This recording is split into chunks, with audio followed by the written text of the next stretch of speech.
You did what? My 4 tentacles trembled with barely contained fury as I stared at the holographic report floating before the Security Council. The usually pristine chamber, with its towering crystalline spires and hovering platforms, fell into an uncomfortable silence. 27 representatives from various species shifted nervously in their anti-gravity pods. I, Zach T. Vin, Senior Security Advisor to the Galactic Council and lead expert on human relations, took a deep breath through my respiratory filters. The action did nothing to calm my rising blood pressure, measured precisely by my biomonitors, now flashing warning signals across my neural interface. "Let me make sure I understand this correctly," I said, my voice carrying the dangerous calm that made even the mighty Cranaxians sink lower in their seats. The Daxian Trade Federation has imprisoned 15 human mechanics because they were fixing things too efficiently. Ambassador Ply TK of the Daxian Federation puffed up his throat sacs, a display of authority for his species. Senior Advisor Vin, you must understand, these humans disrupted our economic structure. They repaired vessels in minutes that should have taken weeks, costing our repair stations millions of credits. A cold laugh bubbled up from my secondary voice box. So you imprisoned members of a species that can turn a food synthesizer into a plasma cannon using spare parts and boredom? The same species that converted a waste disposal unit into a subspace communicator because they were tired of playing card games? The council chamber erupted in concerned murmurs. Several representatives discreetly activated their personal shields. Smart. The humans are secured in our most advanced containment facility, Ply TK insisted.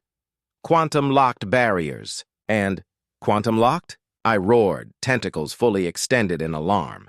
You gave them access to quantum technology? Have you learned nothing from the Graham Protocol? Gasps echoed through the chamber. The Graham Protocol, named after Sarah Graham, a human engineer who rewired an entire space station's security system simply because she thought it would be neat. The facility is completely secure. Ply TK's color paled. We removed all tools and technological devices. I slumped back, suddenly exhausted. You removed their tools? Did you remove their clothes, their bedding, lighting fixtures, air vents?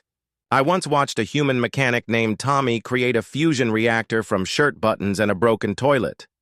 Silence deepened as the implications sank in. How long have they been imprisoned? Counselor Virama asked nervously. Approximately 72 standard hours, Ply TK admitted reluctantly. I massaged my central nerve cluster. 72 hours to study your quantum barriers, analyze security, and catalog every structural weakness. I dread to imagine what they've built. From Mattress Springs by now. What do you suggest we do? The High Counselor cut through the mounting panic. 2 options, I said. First, immediately release these humans with apologies, generous compensation, and interesting technical challenges to distract them. And the second option? Someone squeaked from behind. Evacuate the sector and pray they're merciful when they inevitably break out. Because they will. My communication implant chirped, confirming my fears. Option 2 is off the table. The humans have escaped and converted your prison's waste reclamation system into a tactical fusion-powered coffee maker. The chamber erupted into chaos. Representatives scrambled to contact their governments. Amidst the panic, I felt a twinge of pride. Humans never ceased to amaze and terrify. Years ago, during the Great Arl Belt Crisis, I'd first met human mechanics. 3 asteroid processing stations suffered gravitational failures, trapping thousands of workers. Our engineers declared it unsalvageable. But then, the humans arrived aboard a battered ship named Lucky 7, piloted by Rebecca Martinez, Joey Parker, Amanda Patel, and Mike Turner. That's a right mess, Rebecca had said, chewing bubble gum. Our scientists had warned that the quantum cores were irreparable. Just needs percussive maintenance, Amanda explained cheerfully, hefting a hammer. They jumped into action, using improvised tools, boots, microwave parts, a mysterious wrench, and duct tape. 3 hours later, they'd stabilized the stations and improved efficiency by 47%. Sometimes you gotta show physics who's boss, Rebecca had shrugged, asking only for coffee in return. The memory faded as I turned back to the present crisis. The humans had spent 3 days imprisoned. Of course, they'd upgraded the facility. They've converted the entire prison into a quantum computer, my systems expert, Valra, announced in alarm, and taught the AI to bake cookies, I added dryly. As we entered, the humans greeted us cheerfully, calmly transforming their cells into a coordinated technological symphony. The barriers hummed, the floors vibrated, lights blinked in complex patterns, and soon everything, including security drones, was dancing to an ancient Earth song called Staying Alive. "This is impossible," Warden Graw protested as his antimatter containment fields began dispensing cookies. "It's creativity," I replied grimly. "You have 2 minutes to release them, or they'll release themselves." Graw hesitated a fraction too long. The barriers dissolved into harmless holograms, the drones formed synchronized dance routines, and the facility became an improvised human playground. Humans slid cheerfully along quantum floor panels, delivering freshly brewed coffee and cookies. Within hours, the prison was officially a human engineering research center. Ambassador Ply TK faced arrest for fraud, and the Galactic Council learned a vital lesson: never imprison human mechanics. In my office, sipping quantum-infused coffee from our sentient coffee maker, Barista Prime, I finalized the human handler protocols, guidelines to prevent future incidents. Never challenge human ingenuity, never imprison them, and never, ever underestimate their creativity. A message flashed across my interface. Maintenance robots had discovered interpretative dance to explain quantum mechanics. Reality was flexible, and humans were its masters of creativity. I sighed, realizing once again that the universe itself bent willingly to the delightful chaos of human audacity. Perhaps I'd watch the robots' interpretive quantum ballet after another cup of coffee. Just as I considered stepping out, another urgent notification flashed on my neural interface. With a sinking feeling, I opened it. It was a priority message. From Barista Prime itself. Senior Advisor Vin, slight situation developing in Engineering Bay 17. Humans introduced the maintenance drones to competitive optimization. Things escalated quickly. You might want to bring protective gear and maybe a camera.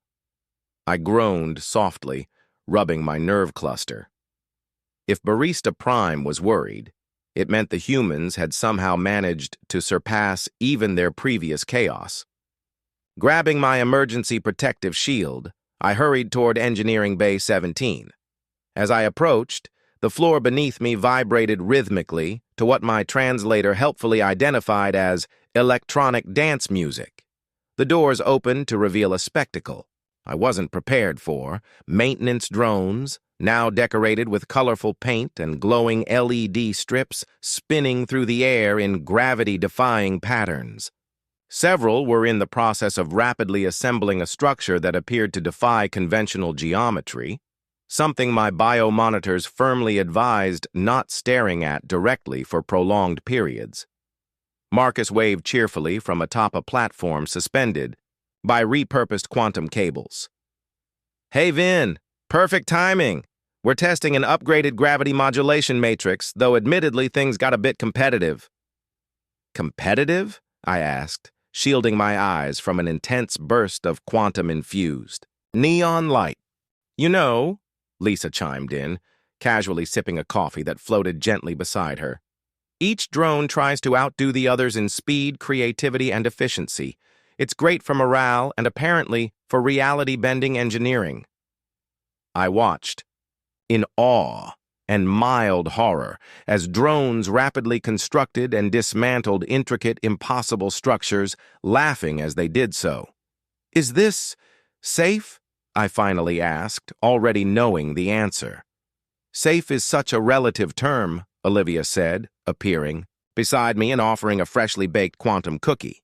But if it helps, they've set new records in structural integrity tests. Physics has pretty much given up at this point.